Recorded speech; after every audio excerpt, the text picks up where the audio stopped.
Saudações, vigia das pessoas. Estamos vendo a série Classe VIP. Essa série tem por objetivo explanar didaticamente o pensamento bíblico. Sim, nós estamos usando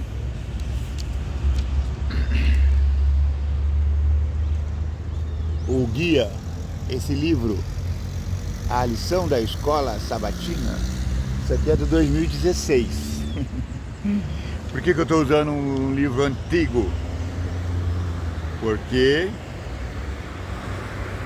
nós estamos usando essa série Classe VIP como anexo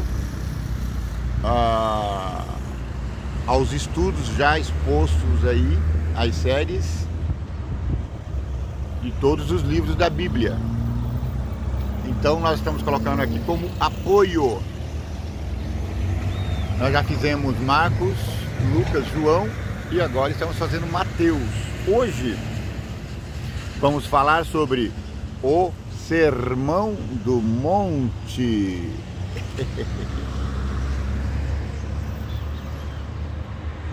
Verso para inculcar. Quando Jesus acabou de proferir estas palavras, estavam as multidões maravilhadas da sua doutrina, porque ele as ensinava como quem tem autoridade e não como os escribas. Mateus 7, 28 e 29. Jesus falava as suas doutrinas como alguém que tinha autoridade. A autoridade vinha direto de Deus. É a autoridade bíblica que Jesus está reivindicando. Leitura da semana: Mateus 5 até o 7, Romanos 7, 7, Gênesis 15, 6, Miqueias 6, 6 ao 8 e Levítico 6, 36. Lucas 6,36, Mateus 13, 44 ao 52, Romanos 8, 5 ao 10. No livro de Êxodo, vemos Deus tirar os filhos de Israel do Egito, batizá-los no Mar Vermelho e conduzi-los pelo deserto durante 40 anos, operar sinais e maravilhas e se encontrar pessoalmente com eles no topo da montanha, onde lhe deu a lei. No livro de Mateus, vemos Jesus sair do Egito, ser batizado no Rio Jordão, ir para o deserto durante 40 dias, operar sinais e maravilhas e se encontrar pessoalmente com Israel no topo do monte, onde ampliou aquela mesma lei. Jesus percorreu a história de Israel, tornou-se Israel e todas as promessas da aliança foram cumpridas nele.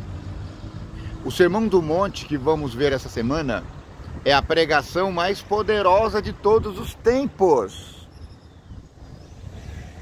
Suas palavras influenciaram profundamente não só os ouvintes originais, mas a todos os que já ouviram as suas mensagens transformadoras ao longo dos séculos. Contudo, não devemos apenas ouvir o Sermão do Monte, precisamos também aplicá-lo.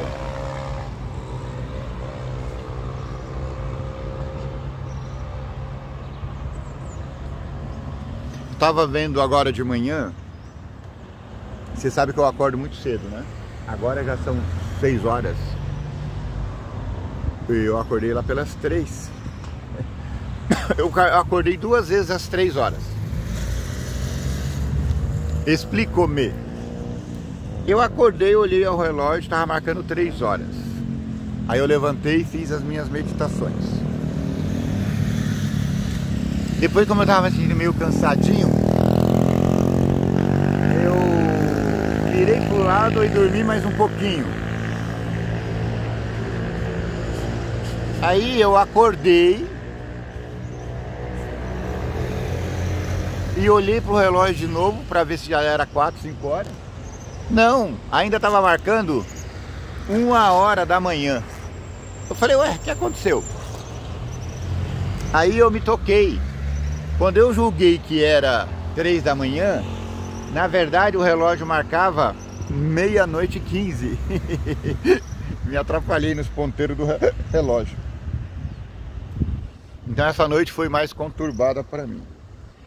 Aí depois eu acordei nas 3 horas reais. E daí eu já não fiz mais a meditação. Aí comecei a ver vídeos no YouTube. E aí eu assisti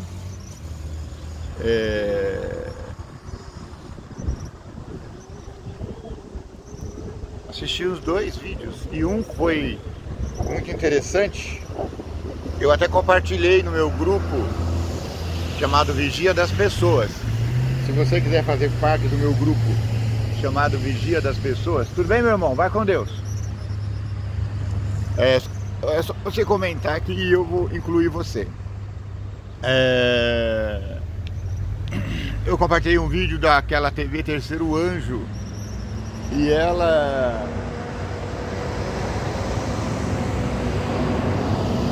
estava naquele episódio E aí, Professor, do Walter Bates. Tem o outro que é Marte, parece. E eles estavam repercutindo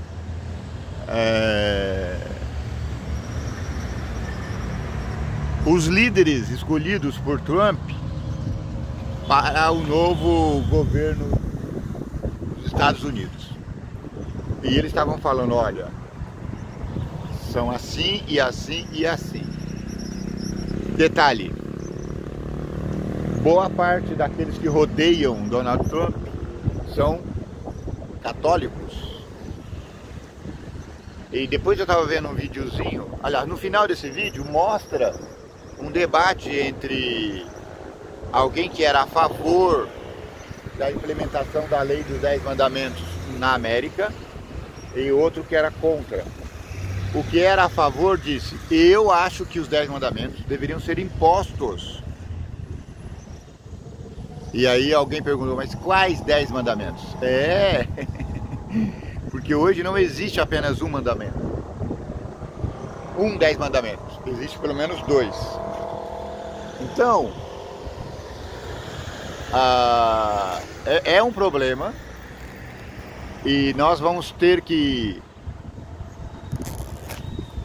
nos debruçar nisso. No primeiro momento, vai ser uma lei imposta de modo tolerante, de modo que aqueles que não quiserem seguir, no primeiro momento tudo bem, ficarão dispensados. Mas a profecia bíblica é clara quando ela diz que o poder romano será imposto pelos Estados Unidos da América. E uma coisa quando é imposta, ela é imposta. E todos aqueles que forem contrários a isso serão punidos severamente. Então veja bem, a direita ganhou na América, mas o plano de domínio mundial continua. Seja a direita, seja a esquerda, a agenda continua. Então, meu irmãozinho, você, independente da sua coloração política, você precisa saber que existe um governo mundial já implementado, e a prova foi a pandemia. E esse governo implementado, ele vai se fortalecer cada vez mais a ponto de chegar a nos ditar como devemos viver, quando devemos descansar, quando devemos trabalhar. Princípios e normas. Faça uma leitura rápida do Sermão do Monte, que está em Mateus 5-7. E resuma na linha abaixo o que mais se destaca em sua mente a respeito dele. e o que ele diz a você. O que o Sermão do Monte diz para você? Dá o pausa, leia Mateus 5, 6 e 7 e responda. O que você sentiu? Talvez nenhum outro discurso religioso na história da humanidade tenha atraído tanta atenção quanto a que tem sido devotado ao Sermão do Monte. Contudo, filósofos, ativistas de muitas perspectivas não cristãs que se recusaram a adorar Jesus, admiraram sua ética. No século XX, Mahatma Gandhi foi o mais famoso devoto não cristão desse sermão. Esse sermão tem sido visto de muitas maneiras diferentes. Alguns o veem como um padrão moral muito alto e inatingível, que nos coloca de joelhos e nos leva a reivindicar a justiça de Cristo como nossa única esperança de salvação, porque ficamos muito aquém do padrão divino revelado no Sermão do Monte.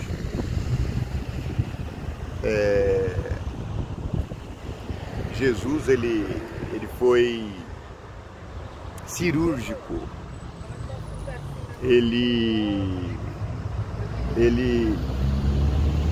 mexeu o tabuleiro e ele reorganizou as peças.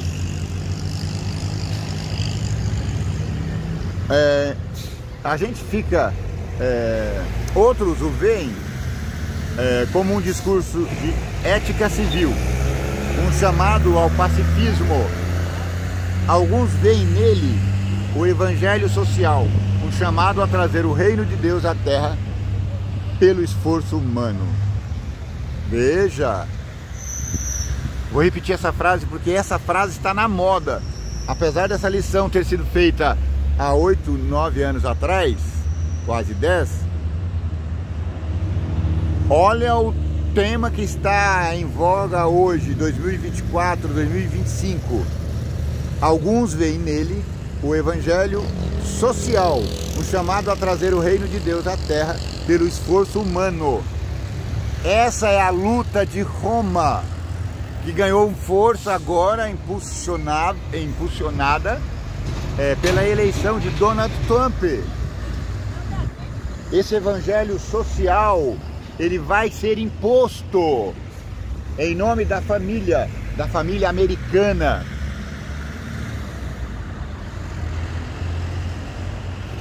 Em certo sentido, provavelmente cada pessoa projeta algo de sua própria experiência nesse sermão, porque ele nos toca poderosamente em áreas cruciais de nossa vida. Assim, todos nós reagimos a ele e à nossa própria maneira.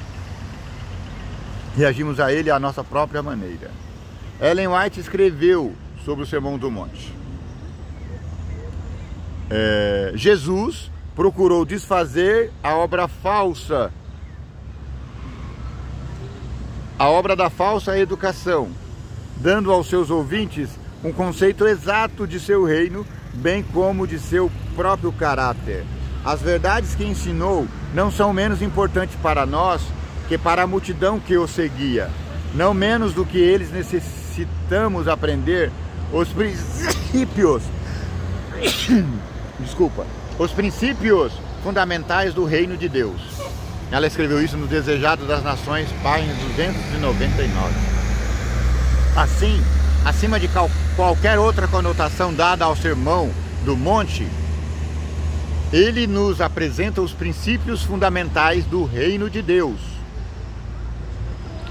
Nos diz que Deus é como governante de seu reino e nos diz o que ele deseja que sejamos como súdito do seu reino. O Sermão do Monte diz como é Deus sendo governante maioral e fala como nós devemos ser como súditos dele. Lembra que eu falei na série O Sétimo Reino da Terra? Deus fala como ele quer que nós sejamos e cabe a nós responder a esse chamado. É um chamado radical para que deixemos os princípios e padrões dos transitórios reinos deste mundo, e sigamos os preceitos e normas do único reino que existirá para sempre. Veja Daniel 7:27. Tá vendo? Ó? Presta atenção. A luta política dos governos mundiais é formar uma sociedade ideal. A esquerda, ela prega o liberalismo, como é que fala? Uma sociedade mais... Fugiu a palavra que eu queria usar agora. Uma sociedade mais individual. Então a esquerda mundial, ela fica separando as populações em pequenos grupos. É o wokismo. Enquanto que a direita, ela tenta centralizar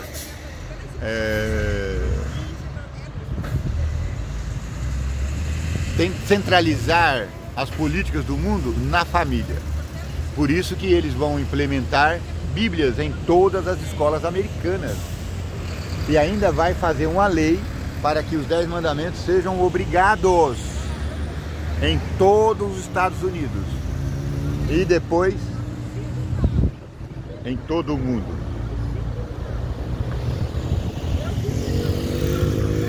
Alguns cristãos veem o Sermão do Monte como uma nova lei de Cristo, que substituiu a lei de Deus.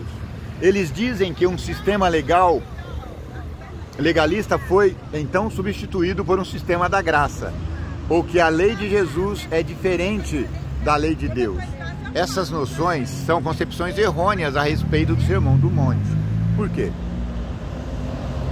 Porque a lei de Jesus, ela não é diferente da lei de Deus. Afinal, nós já vimos na série anterior, que falou de Marcos, que falou de João, que Jesus e Deus têm o mesmo propósito. Eles são um. O que os seguintes textos dizem sobre a lei e sobre a ideia de que os 10 mandamentos foram substituídos pelo Sermão do Monte? Vejam, Mateus 5, 17 a 19, Mateus 21, Mateus 5, 21, Mateus 5, 22, Mateus 5, 27, Mateus 5, 28. Veja também Tiago 2, 10 e 11. Veja também Romanos 7. Kai Krieger escreveu: a maioria dos judeus entendia os mandamentos no conceito da graça, em vista das exigências de Jesus quanto a uma prática maior de graça. Ele, sem dúvida, apresentava as exigências do reino à luz da graça. Veja Mateus 6,12, Lucas 11,4, Marcos 11,25, Mateus 6,14, Mateus 6,15, Marcos 10,15. Nas narrativas do Evangelho, Jesus abraça aqueles que se humilham e reconhece o direito de Deus de governar, mesmo que na prática fiquem aquém do alvo da perfeição moral. Veja Mateus 5,48. Mas a graça do reino proclamada por Jesus não era a graça sem obras de grande parte do cristianismo ocidental. A graça que os ouvintes do Sermão do Monte entenderam não era essa graça ocidental hoje, graça sem obra. Jesus já fez tudo e aí eu posso cruzar os braços. Não, meu amigo, a salvação é pela graça, sim, a graça que Jesus expressou no Sermão do Monte, a graça entendida pelos seus ouvintes. Qual é a graça? A graça que nos motiva a trabalhar pelo próximo, a graça que nos motiva a elevar a sua santa lei. Nos evangelhos, a mensagem do reino transforma aqueles que aceitam com mansidão, da mesma forma que humilha os arrogantes, que estão religiosa e socialmente satisfeitos. O Evangelho de Mateus, ele enfatiza isso. A graça de Deus é algo que nos impulsiona a viver de modo digno e humilde diante de Deus. Leia Gênesis 15:6. Como essa passagem confirma que a salvação sempre foi pela fé?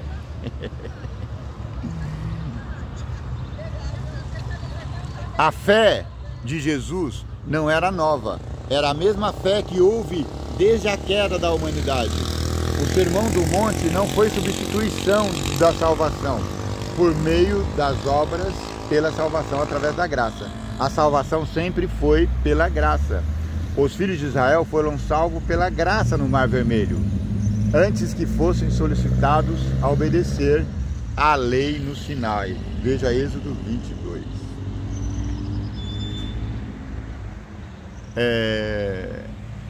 A salvação, ela sempre é pela graça. Vamos ler aqui essa passagem de Gênesis 15:6, que eu não estou me lembrando agora, eu não anotei na lição. Então vamos lá.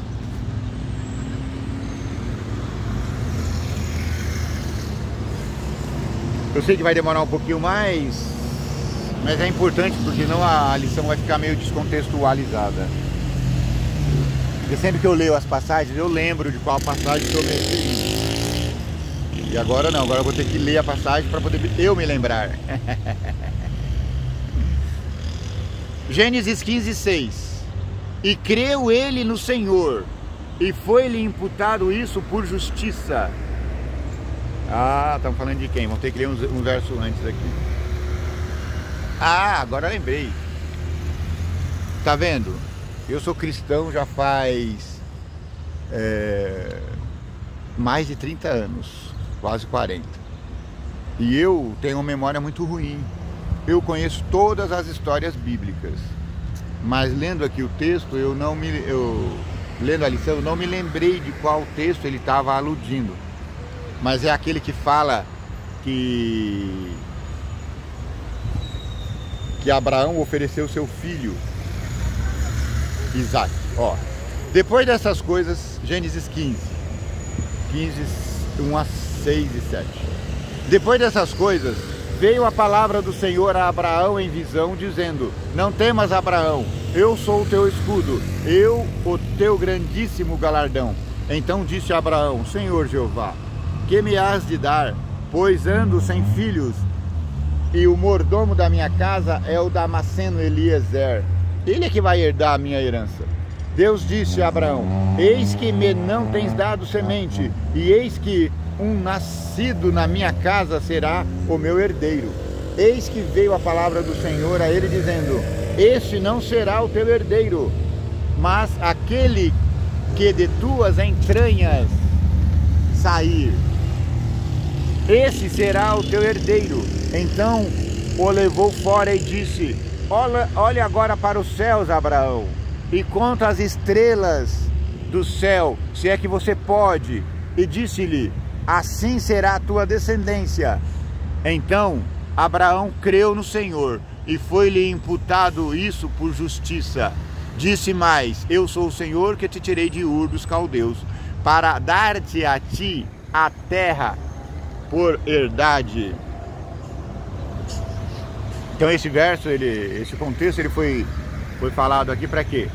Para que nós percebamos que a fé, a graça, a salvação sempre foi pela graça. Entendeu? Outra coisa, lá quando Moisés atravessou o rio, primeiro eles atravessaram,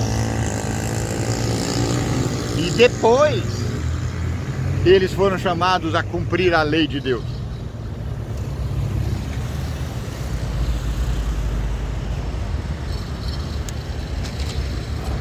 A justiça dos escribas e fariseus. Leia Mateus 5,20, o que Jesus quis dizer ao declarar que se a nossa justiça não exceder em muito a dos escribas e fariseus, não poderíamos entrar no reino dos céus. Os escribas e fariseus eram homens corretos da sociedade. Eles pregavam a lei de Deus tintim por tintim. Eles exigiam que tudo fosse observado de maneira corretíssima. Aí Jesus disse e fala: vocês terão que ser mais do que os escribas e fariseus. Ou seja, não basta você conhecer a lei de Deus, não basta você impor as leis de Deus para o seu próximo. Você precisa viver de acordo com os princípios da lei de Deus. Embora a salvação sempre tenha sido pela fé, e ainda que o judaísmo, como devia ter sido praticado, sempre tenha sido um sistema fundamentado na graça, o legalismo se infiltrou, como pode se infiltrar em qualquer religião que leve a obediência a sério, como o adventismo do sétimo dia. Nós somos adventistas. É possível que o formalismo tome conta das nossas crenças. No tempo de Cristo, muitos dos líderes religiosos, mas não todos, haviam caído num tipo de ortodoxia rígida, destituída de contrição, ternura ou amor, que os deixou sem poder algum para preservar o mundo da corrupção. Eles se preocupavam tanto com a forma que eles esqueceram do conteúdo. O conteúdo é a graça de Deus. O conteúdo é: sirva ao teu próximo, ame a Deus. Entende? E eles só se preocupavam com a forma. Quando Jesus disse: não matarás, as pessoas elas falavam: se eu matar, estou pecando. Mas aí Jesus disse: não, meu amigo, essa é a forma. Mas o conteúdo é muito maior. O conteúdo diz que se você pensar em matar, você já transgrediu o mandamento. A lei de Deus, ela é muito mais fina do que a gente pensa. Meras formas exteriores, especialmente as que são criadas pelo homem, não têm poder para mudar a vida nem transformar o caráter. A única fé verdadeira é aquela que atua por amor, Gálatas 5:6. Somente ela torna os atos exteriores aceitáveis aos olhos de Deus. É por isso que o poder transformador da Bíblia é vista nas comunidades não cristãs. Quando alguém não cristão acaba achando uma Bíblia no lixo, lê e se converte.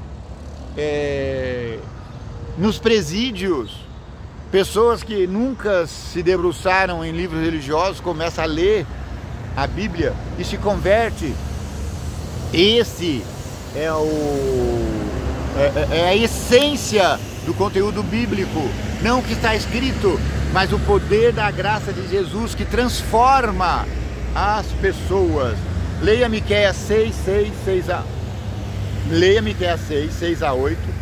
Em que aspecto essa passagem é um resumo do Sermão do Monte? Mesmo no Antigo Testamento, os sacrifícios não eram um fim em si mesmo, mas um meio para se chegar a um fim. Isso é, uma vida na qual os seguidores de Deus refletissem o amor e o caráter dele. Algo que só podia ser feito por meio de entrega total a Deus e do reconhecimento de nossa completa dependência de sua graça salvadora. Apesar de toda a sua aparência exterior de piedade, de fé, muitos dos escribas e fariseus definitivamente não eram um modelo como o seguidor de Deus deve viver. Não, os seus sacrifícios, eles não têm valor. Deus estava cansado de tantos sacrifícios. O sacrifício que agrada a Deus é aquele feito pelo coração.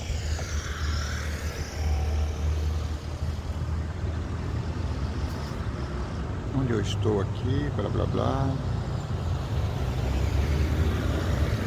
Os princípios do reino. Talvez o ensino mais radical de Jesus se encontre em Mateus 5,48. Como devemos praticar o ensino desse texto, especialmente em vista do fato de que somos pecadores? De todos os ensinos do Sermão do Monte, esse tem sido um dos mais surpreendentes, o mais radical: ser perfeito como o Pai no céu. O que significa? Como é possível alguém ser feito como o Pai de Deus, como o Pai do céu é perfeito? Um componente fundamental para compreendermos essa passagem se encontra na primeira palavra, portanto. Essa palavra implica uma conclusão, concluindo, uma dedução a partir do que veio antes dela. O que veio antes dela? Leia Mateus 5, 43 e 47. Como esses versos que terminam em Mateus 5, 48, nos ajudam a entender melhor o que Jesus quis dizer com o verso 48. Essa não é a primeira vez que uma ideia assim é vista na Bíblia. No livro de Levítico 19:2, o Senhor já havia dito ao seu povo: santos sereis, porque eu, o Senhor, vosso Deus, sou santo. Em Lucas 6,36, Jesus disse: sede misericordiosos, como também é misericordioso vosso Pai. O contexto de Mateus 5 não está relacionado à conformidade exterior e a regras padrões, por mais importante que isso seja. Em vez disso, o enfoque dessa sessão é o amor às pessoas, não simplesmente aquelas que qualquer um poderia amar, mas aquelas que, pelos padrões do mundo, geralmente não amaríamos. Porém, isso está relacionado aos padrões do reino de Deus, não aos padrões do reino do homem. Quando Jesus insiste, ame a si mesmo, ame a Deus sobre si mesmo e ame ao próximo como si mesmo, o próximo aqui é todo aquele que não se enquadra aos nossos padrões de amizade. Quando Deus manda amar, Ele manda amar aquele que não nos agrada. Porque amar é diferente de gostar. Amar é você estar disposto a fazer o bem àqueles que você não gosta muito. O importante a ser lembrado é que Deus não nos pede nada que não possa realizar em nós. Se fôssemos deixados a nós mesmos, sendo dominados por nosso coração pecaminoso e egoísta, quem de nós amaria seus inimigos? Ninguém. Não é assim que o mundo funciona, mas agora somos cidadãos de outro mundo. Temos a promessa de que, se nos entregarmos a Deus, aquele que começou a boa obra em nós há de completá-la até ao dia de Cristo. Filipenses 1,6. Que obra maior Deus poderia realizar em nós do que fazer com que em nossa esfera amemos como Ele amou? Essa é a maior obra. Amar o nosso semelhante como Cristo nos amou é o maior desafio terreno e a maior graça de Cristo, ou a prova de que Cristo está em nosso coração, recebendo as palavras do reino. O topo do monte não foi o único lugar em que Jesus pregou. Ele pregou a mesma mensagem no reino por todo Israel. Mateus 13 registra que Jesus ensinou de um barco e toda a multidão estava em pé na praia. Mateus 13:2. Jesus contou parábolas que tinham o objetivo de fazer as pessoas entenderem a importância não só de ouvir, mas de aplicar a sua palavra. Leia Mateus 13, 44 a 52. Nessas parábolas, o que é especialmente importante para entender como aplicar a nossa vida às verdades reveladas no Sermão do Monte? 2 pontos se destacam nas 2 primeiras histórias. Em ambas, há a ideia de separação, de se livrar daquilo que se tem para obter algo novo, seja um tesouro no campo ou uma pérola. Outro ponto crucial é o grande valor que cada um dos homens colocou naquilo que descobriu. Em ambos os casos, eles foram e venderam tudo que possuíam para obter aquilo. Embora não possamos comprar a salvação, Isaías 55, 1 e 2, a lição das parábolas é clara. Nada que tenhamos nesse reino do mundo vale a perda do reino do mundo por vir. Assim, para aplicar a nossa vida, o que Deus pede de nós, precisamos fazer a escolha de nos separar de todas as coisas do mundo e da carne e deixar que o Espírito de Deus nos encha. Vamos ver Romanos 8, 5, 10. Isso pode não ser fácil, exigirá a morte do eu e a disposição de tomar a própria cruz, mas se conservarmos sempre diante de nós o valor e a importância do que nos é prometido, teremos toda a motivação de que precisamos para fazer as escolhas que devemos fazer. Você leu essas parábolas de Mateus 13? Entre elas está a parábola do camponês que achou uma pérola de valor. Ele deixou ela lá enterrada, foi lá, vendeu tudo que tinha, juntou todo o seu dinheiro e voltou e comprou o campo. Jesus Cristo é essa pedra de valor. Para finalizar, nas parábolas de Mateus 13, 44 a 46, os homens encontraram algo de grande valor.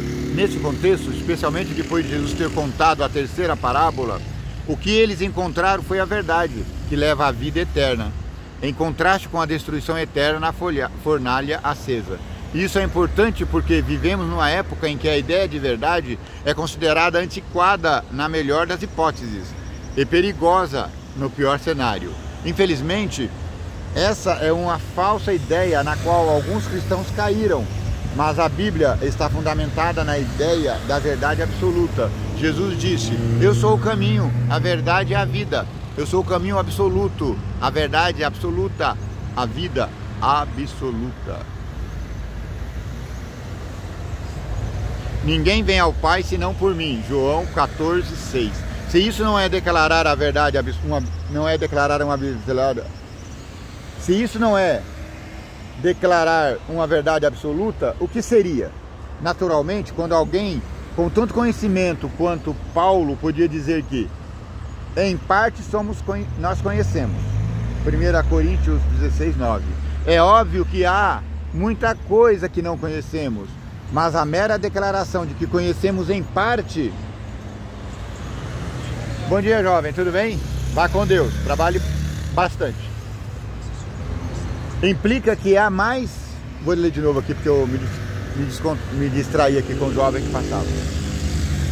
É óbvio que há muita coisa que não conhecemos, mas a mera declaração de que conhecemos em parte implica que há mais verdade a ser conhecidas, as quais literalmente fazem diferença na vida eterna ou a morte eterna. Poderia haver algo mais absoluto do que a vida eterna ou a morte eterna? O Sermão do Monte, ele é importante porque ele leva as pessoas a compreenderem que Jesus está trazendo mudança radical na vida de seus seguidores. É a maturidade que a Bíblia descreve.